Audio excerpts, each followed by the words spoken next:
নমস্কার, আমি শুভ্রাংশু। শুরু করছি আজকের হাওয়া কেমন।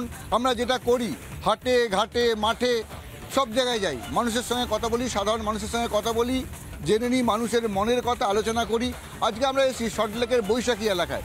এখানে আমরা ঘুরতে এসেছি নাকি, এখানে রাস্তায় হাঁটেন নাকি? আমরা মর্নিং ওয়াক করেছি, মর্নিং ওয়াক শেষ করে আমরা এই চায়ের দোকানে একটু দাঁড়িয়েছি।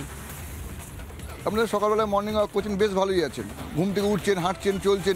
এদিকে আরেকজনকে বলতে হচ্ছে আমি বেইমান নই। রাজ্যের নেতা, বড় নেতা, কাউকে কোনো বেইমান বলতে হচ্ছে কেন? আমি বেইমান নই বলতে হচ্ছে কেন? আমি কার কথা বলছি বুঝতে পারছেন? আমি বুঝতে পেরেছি আপনি যে ইঙ্গিত করছেন আমাদের তৃণমূলের যে ভাইপো, অর্থাৎ হচ্ছে অভিষেক ব্যানার্জির কথা। তিনি কালকে ইন্ডোর স্টেডিয়ামে চিৎকার করে এই শব্দবন্ধটি ইউজ করেছেন। আসলে জানেন তো এখন কি শীতকালটা চলে যাচ্ছে, তো দেখেছেন যত শীতল রক্তের প্রাণীরা কি করছে, শীত ঘুমের পর উঠছে। এবার ওনার বিষয়টাও তাই, উনি এবার শীত ঘুম কাটিয়ে উঠলেন। ওনার যে ভিজিবিলিটি সেটাই তো ছিল না, দলের মধ্যে যে অন্তর্দ্বন্দ্ব সেটা মানুষের চোখের সামনে চলে এসেছে। এইবার পিসি ভাইপোর যে অন্তঃকলহ, গৃহযুদ্ধ, সেটা এবার বাইরে পুরো মানুষ সবাই দেখতে পাচ্ছে যে তাদের মধ্যে দ্বন্দ্ব, এবং তাদের তৃণমূলের যে তৃণমূল স্তর সেখানেও কিন্তু একটা ফাটল ধরে গেছে এদের কারণে। কারণ এরা কি করছে, যে যা আপনি কি বললেন, শীত ঘুম না কি বললেন যেন? শীত ঘুম, সাপ ব্যাং, জানেন তো শীতল রক্তের প্রাণী আমি শীত ঘুম ঘুমায়। ওই যে একটা মানুষ বেশ তাজা জোয়ান, বেশ গরম। না, এখানে শীত ঘুম হচ্ছে এই যে একটা দীর্ঘ সময় ওনাকে দেখতে পেয়েছিলেন পার্টির মধ্যে, কোনো জায়গায় দেখতে পাননি, কিন্তু হঠাৎ করে উনি জেগে উঠলেন কেন? কারণ ভোটের গন্ধ পাচ্ছেন, ভোটের গরমে উনি জেগে উঠেছেন। শীত ঘুমের পর যখন গরম পড়ে শীতল রক্তের প্রাণীরা যেন জেগে ওঠেন, উনি ঠিক সেই শীত ঘুম দেওয়ার পর এবার ভোটের বাজারে নামতে হবে। ওই জন্য উনি নিজের অস্তিত্ব প্রচার করতে শুরু করে দিয়েছেন। কারণ এখন তো একজনরা বলছে ওনাদের দলের মধ্যে বিভক্ত দল, কারণ একজনরা বলছে আমরা হচ্ছে অভিষেকপন্থী। কালকে আবার মমতা ব্যানার্জি স্বয়ং বলছেন আমার এখানে হচ্ছে সিম্বল মহান, আমি মহান। তাহলে এই মহানের দরজায় কে আগে লাইন দেবে, কে সেকেন্ড? অভিষেক কি ভয় পাচ্ছে নাকি? ভয় পাচ্ছে এই কারণে, কারণ ওই যে দিদির মুখে ভোট হয়, দিদি নিজে প্রচার করে দিচ্ছেন, আর অভিষেক বলছে আমাদের অভিষেকপন্থীরা আমাদের হাতে এতগুলো আছে, দক্ষিণ 24 পরগনা দাপিয়ে বেড়াচ্ছে, এত কিছু বলছে। এদিকে তো শীত ঘুমে চলে যায়, যখন প্রয়োজন হয় আবার কিন্তু এটা কিন্তু নিজেদের মধ্যেকার খেলা। আপনারা কতটা বোঝেন জানি না, ওরা কিন্তু মিডিয়ার প্রচারে আর কাউকে থাকবে। যদি পাবলিক বোঝে আমরাও বুঝি, রাজনীতি নেতারাও বোঝে, সবাই বুঝছে। তাহলে বোঝেন যদি, তাহলে এটা তো স্পষ্ট যে মিডিয়ায় অন্য কোনো বিপক্ষ বলে কিছু নেই, ওনারাই পক্ষ ওনারাই বিপক্ষ, যার জন্য একবার অভিষেক একবার মমতা। অতএব আমরা চারিদিকে কড়া কথা বলছি, এটা সকালবেলায় কড়া কথা বলছি। দেখুন, হাওয়াটা তো একটা কথা আছে, বাংলায় প্রভাব আছে যে যা রটে তা কিছুটা সত্য বটে। সত্যি এতদিন তো আমরা দেখিনি। সব জনগণ তো দেখুন, আমরা তো অতটা কিছুটা বোকাও তো নই, কিন্তু থিং ইজ দ্যাট এটা ইজ টোটালি অভিষেকের চয়েস। উনি এই যে হাওয়াটা যেটা হচ্ছে, উনি বিজেপিতে যাবেন কি, এই হাওয়াটা নিয়ে আপনি বলতে চাইছেন তো? হ্যাঁ, যে উনি, আমি কিছু বলতে চাইছি না, আপনি বলুন, আমার কিছু বলার নেই। না দেখুন, এখন বিজেপি কোনোভাবে ওনাকে নেবেন না। বিজেপির এত দুর্দিন আসেনি বাজারে যে অভিষেক ব্যানার্জিকে নিয়ে চলতে হবে। উনি নিজের দলেই এখন ব্রাত্য হয়ে গেছেন, উনি আবার নিজেকে প্রতিষ্ঠা করার জন্যে আলোয় আসার চেষ্টা করছেন। সেই আলো ওনাকে আর মানুষ দেবে না, অক্সিজেন মানুষ দেবে না।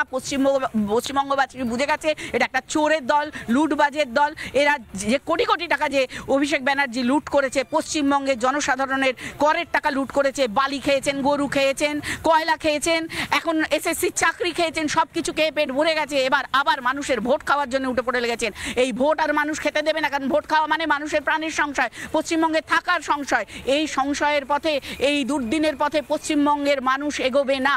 যত শুভবুদ্ধি সম্পন্ন মানুষ আছে তারা তাদের নির্দিষ্ট ভোট নির্দিষ্ট জায়গায় দেবেন, এবং তারা জানেন তৃণমূলকে এইবার শেষ করতে হবে, নইলে কিন্তু একেবারে শেষ করার কথা বলছি, সকালবেলায় শেষ করার কথা বলছি।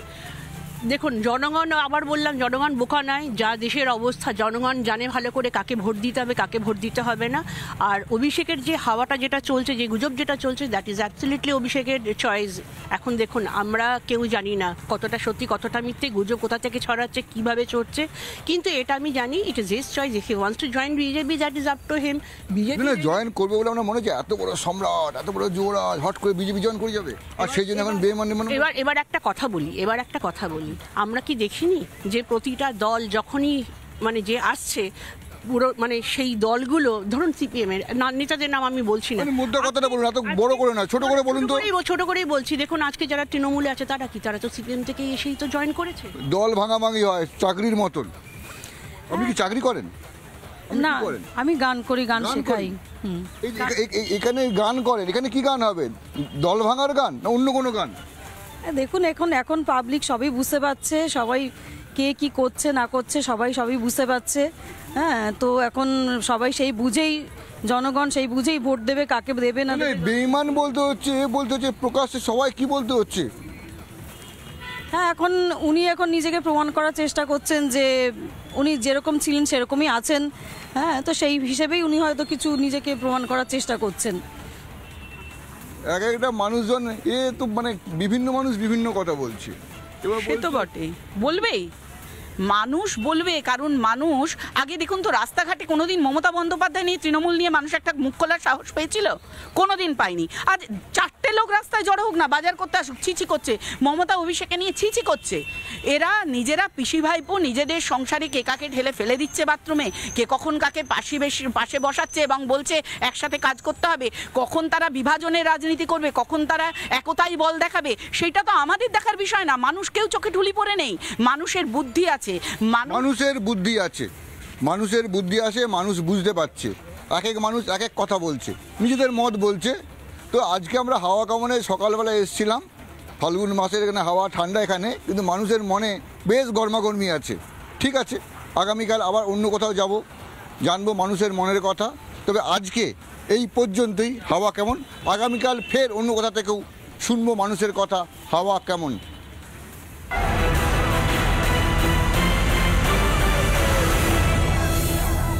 নানা ধরনের কন্টেন্ট দেখার জন্য লাইক করুন, শেয়ার করুন আমাদের ফেসবুক পেজ, সাবস্ক্রাইব করুন আমাদের ইউটিউব চ্যানেল। পাশাপাশি অন্যান্য ব্রেকিং নিউজের জন্য অবশ্যই চোখ রাখুন রিপাবলিক বাংলায়।